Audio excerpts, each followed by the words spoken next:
નમસ્કાર મિત્રો, ચેનલ પર નયા હોય તો ચેનલને એકવાર સબસ્ક્રાઈબર કરી લેજો અને લાઈક કરી લેજો. ટ્રેન ટ્રેન ટ્રેન ડોરબેલનો અવાજ સાંભળતા જ માએ દરવાજો ખોલ્યો. જોયું તો સામે પુત્રી દીપ્તિ હતી. અરે દીકરી તું આમ અચાનક એકલી આવી? દીકરીને જોઈ માતાના હૈયું ભાળ પડી. બેટા પત્ર લખ્યો હોત તો તેડવા આવત. દીપ્તિ કશો જ જવાબ આપ્યા વિના ઘરમાં આવીને સુટકેસ બાજુ પર મૂકી પલંગ પર ફસડાઈ પડી. થોડીવાર સ્વસ્થ થઈ. માતાએ તરત જ પૂછવાનું ટાળ્યું અને ચા નાસ્તો બનાવવા રસોડામાં ગયા. અડધો કલાક વીત્યા બાદ માએ પૂછ્યું, બેટા યોગેશ કુમાર કેમ ના આવ્યા? હું તો મારી ઈચ્છાથી જ આવી છું, હવે ત્યાં જવાની પણ નથી. તે ભલે પેલી સાથે જ રહે. દીપ્તિએ ગુસ્સાપૂર્વક જવાબ આપ્યો. કોની સાથે? તેની માતાએ પૂછ્યું. પેલી મેઘના. બીજું કોણ? દીપ્તિએ માતાને કહ્યું, મેઘના યોગેશની ઓફિસમાં જ કામ કરતી હતી ને? તેના લગ્ન પણ થયા હતા ને? પણ તેના પતિ દારૂ જુગારની ટેવ હતી, તેથી મેઘનાને નોકરી કરવી પડતી. મેઘનાનો પગાર પણ મોટે ભાગે પતિના દારૂ જુગારમાં જ વેડફાઈ જતો. સમય જતાં કંટાળી ત્રાસી જઈ મેઘનાએ છૂટાછેડા લઈ લીધા. તેના 4 વર્ષનો પુત્ર દક્ષલની સાથે તે એકલી રહેવા લાગી હતી. યોગેશ જ્યારે નોકરી કરવા તે શહેરમાં ગયો ત્યારે એકલો જ રહેતો હતો. મેઘનાના સહકર્મચારી હોવાની બંને વચ્ચે મિત્રતા બંધાઈ ગઈ.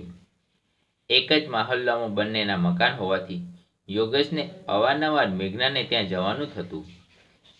નાનકડા દક્ષલ સાથે પણ હળી મળી ગયો હતો. બંને વચ્ચે સારી મિત્રતા થઈ હતી. લગ્ન બાદ પણ મેઘનાને ત્યાં યોગેશ અવારનવાર જતો. દીપ્તિને આ વાત જરા પણ પસંદ નહોતી. તે યોગેશને આ બાબતે રોકતી ટોકતી. ત્યારે યોગેશ હસતા હસતા બોલતો, તે એકલી છે, સહકર્મચારી છે, તેને નાનું બાળક છે. તેને ત્યાં થોડીવાર જવાથી તેની એકલતા દૂર થાય છે. તેના પુત્રને પણ મારી સાથે મજા આવે છે. આમ છતાં પણ તને મારા પર વિશ્વાસ ન હોત તો હું પણ મારી સાથે જ તને ત્યાં બેસવા આવ. એક દિવસ યોગેશ માર્કેટમાં શાકભાજી લેવા ગયો હતો. તેણે રસ્તામાં જતાં જતાં મેઘનાને શાકભાજી બાબતે પૂછી લીધું. પરત આવતા મેઘનાએ મંગાવેલી શાકભાજી આપવા તેને ઘરે ગયો. મેઘનાએ ઢોસા બનાવેલા, તેથી તેણે યોગેશને આગ્રહ કર્યો. યોગેશે કહ્યું, મારે ત્યાં પણ આજે ઢોસાનો જ પ્રોગ્રામ છે, તેથી ઘરે જ ખાઈશ. પણ મેઘનાના આગ્રહના કારણે તેણે એક ઢોસો ખાધો. યોગેશ ઘરે પાછો આવ્યો. ઢોસા ટેબલ પર ગોઠવાઈ ગયા હતા. તેણે તે બોલ્યો, મેઘનાના ઢોસા પણ ઘણા જ સ્વાદિષ્ટ હતા. તેના ઢોસા તો સારા જ લાગે ને? દીપ્તિ બોલી. તમને ખબર હતી કે આજે આપણે ત્યાં ઢોસા બનવાના છે, તો પછી શા માટે ત્યાં ખાવાની જરૂર હતી? તેને ત્યાં એક ઢોસો ખાધો તો તેમાં ખોટું શું કર્યું? યોગેશે જવાબ આપ્યો. દીપ્તિ બોલી, હજુ સુધી તો કશું જ નથી થયું, પણ હવે જરૂર થશે. હું અહીં રહેવાની જ નથી. તમે મોજથી ઢોસા ખાતા રહેજો. શું આ ગાંઠપણ માંડ્યું છે? જરા સમજવાની કોશિશ તો કર. તું નહોતી તે સમયથી તેણે ત્યાં જતો હતો. આમ એકાએક ત્યાં જવાનું થોડું બંધ કરી શકાય? તેને કેટલું દુઃખ થાય. યોગેશ સમજાવવાનો પ્રયત્ન કર્યો. હું ક્યાં જવાની ના પાડું છું? હું ચાલી જઈશ, ત્યારબાદ તમે પૂરેપૂરે સ્વતંત્ર છો ને? યોગેશને દુઃખ હતું, આઘાત લાગ્યો. તે બોલ્યો, દરેક સંબંધોને વાંકી નજરે ન જોઈ શકાય. તેમાં કેટલાક એવા સંબંધો પણ હોય જેને કોઈ નામ આપવું અશક્ય હોય. સારું, તું તારા મનથી જ રહી છે, એટલે તારી ઈચ્છા થાય ત્યારે તારી જાતે જ આવી જજે. હું તને તેડવા માટે આવવાનો નથી. દીપ્તિ બેગ લઈ બસમાં બેસી ગઈ. માતાની સમજમાં કશું આવતું નહોતું, તેથી તે ચૂપ રહ્યો. યોગેશને પણ દીપ્તિ આ રીતે ચાલી ગઈ એ ન ગમ્યું. તેણે ઘણા પ્રયત્નો કર્યા, પણ ગાડી અવળે પાટે ચડી ગઈ. 15 દિવસ બાદ યોગેશ તેને લેવા માટે ગયો. દીપ્તિ કોઈપણ સંજોગોમાં યોગેશ સાથે જવા તૈયાર જ ન હતી. તેની શરત હતી કે યોગેશ ભવિષ્યમાં ક્યારેય મેઘનાના ત્યાં નહીં જાય. પરંતુ આ વાત યોગેશને મંજૂર નહોતી. તેથી યોગેશ નિરાશ થઈ ગયો. તે બોલ્યો, દીપ્તિનો ગુસ્સો ઓછો થાય ત્યારે સમજાવી પાછી મોકલવાની કોશિશ કરજો. નાની વાતમાં જીદ ન કરાય. જમાઈ તેડવા આવ્યા છે તો તેની સાથે જતી રહે. માતા સમજાવવા લાગ્યા.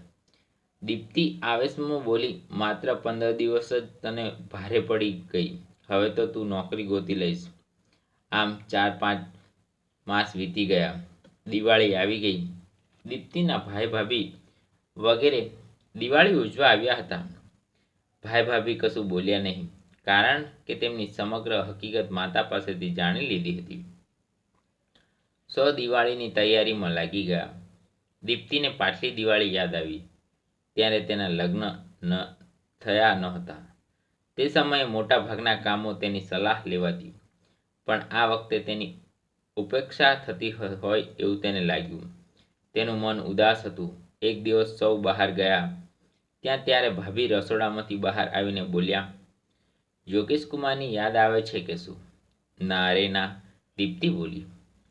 ભાભીએ પ્રેમપૂર્વક પૂછ્યું, એ તો કહો કે યોગેશ કુમારને મેઘનાના કારણે તમારી સાથે ઝઘડા કર્યા છે કે તમારી ઉપેક્ષા કરી છે? હું ના પાડું છતાંય મેઘનાને ત્યાં જાય છે. તે શું મારી ઉપેક્ષા નથી? હંમેશા મેઘનાના જ વખાણ કર્યા કરે છે, એનો અર્થ શું થયો? દીપ્તિ બોલી. તમારે તો ખુશ થવું જોઈએ. યોગેશ કુમાર તમારાથી કશું છુપાવતા નથી. ભાભી ઉત્તર આપતા બોલ્યા. તમે યોગેશ પાસે નહીં જાઓ અને નોકરી કરશો, પણ નોકરી તમને આ શહેરમાં મળશે એવું નક્કી થોડું છે. અન્ય શહેરમાં પણ જવું પડે, ત્યાંના લોકો સાથે સંબંધ થાય, મિત્રતા કેળવાય, તે તમને મૂકવા આવે તેવા સમયે તમને શું બહારથી જ વિદાય કરી દેશો? ના, દીપ્તિ બોલી. ઘરે કોઈ આવે ત્યારે ચા પાણી નાસ્તો કરાવો તો આવી પરિસ્થિતિમાં તે વ્યક્તિની તમારી સાથે શું સંબંધ? એક મિત્રતાનો જ વળી. દીપ્તિ બોલી. તમે કેવી વ્યક્તિ સાથે મિત્રતા કરશો? શાલીનતાથી વર્તે તેની સાથે કે અશ્લીલતાથી વર્તે તેની સાથે? ભાભીએ પૂછ્યું. શાલીનતાથી વર્તે તેની સાથે જ મિત્રતા કરાય. દીપ્તિએ પ્રત્યુત્તર આપ્યો. હવે તમારી જગ્યાએ મેઘનાને બેસાડીને વિચારીએ તો તમામ વ્યક્તિઓને મિત્ર નથી બનાવી શકાતા. યોગેશ કુમાર આટલા વિશ્વાસપાત્ર છે, તેનાથી તમારે તો રાજી થવું જોઈએ. મેઘનાનો પતિ દારૂડિયો અને જુગારી હતો. તે તમામ લોકોને જાણતો હતો. તમારા પતિમાં આવી કોઈ કુટેવ નથી, માટે તમે છૂટાછેડા લો તો સમાજ તમને દોષિત માનશે. ખરેખર યોગેશ કુમાર જો મેઘનાની નજીક હોય તો આવા સમયે તમારે જ યોગેશ કુમારની નજીક જવાની જરૂર છે. પણ આ રીતે તમે જ તેનાથી દૂર રહેશો તો તેઓ બંને કદાચ વધુ નજીક આવી જાય.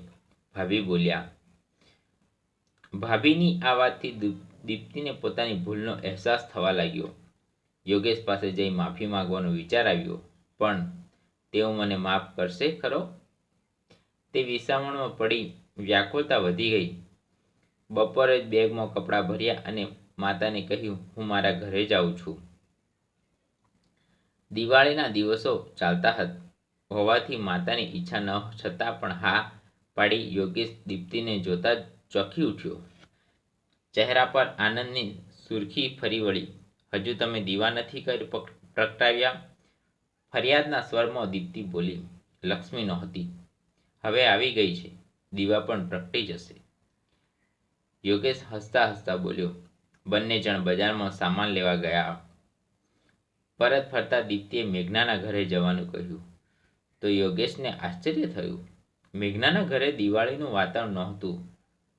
દક્ષલ યોગેશને જોઈને વળગી પડ્યો અને કાલી ભાષામાં બોલ્યો, અંકલ, આટલા દિવસે કેમ આવ્યા છે? ક્યાં ગયા હતા? મેઘનાએ દીપ્તિને પૂછ્યું. માને હવે કેમ છે?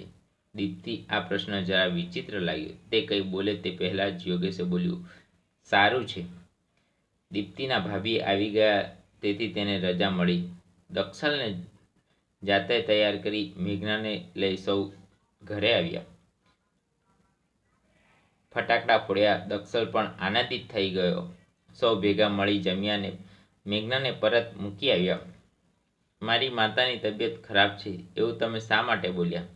દીપ્તિએ પૂછ્યું. યોગેશ બોલ્યા, શું ઘરની નાની નાની વાતોમાં પ્રસાદની જેમ વહેંચતો ફરું? મારે ત્યાં લક્ષ્મી આવી છે. હવે ક્યારે પરત નહીં જાય, કેમ કે તેના મનથી આવી છે. લગ્ન સમયે તો સૌ સામાજિક સંબંધના કારણે આવી હતી. દીપ્તિ બોલી, આટલો બધો વિશ્વાસ કેમ? મેડમ, વિશ્વાસ પર તો દુનિયા ટકી છે. આમ કહી તેને દીપ્તિને પોતાની બાહુપાસમાં સમાવી લીધી. દીપ્તિના મનમાં ઊભી થયેલી શંકા અને યોગેશ સામેની ફરિયાદો વિશ્વાસની જોતથી બળીને ભસ્મ થઈ ગઈ હતી.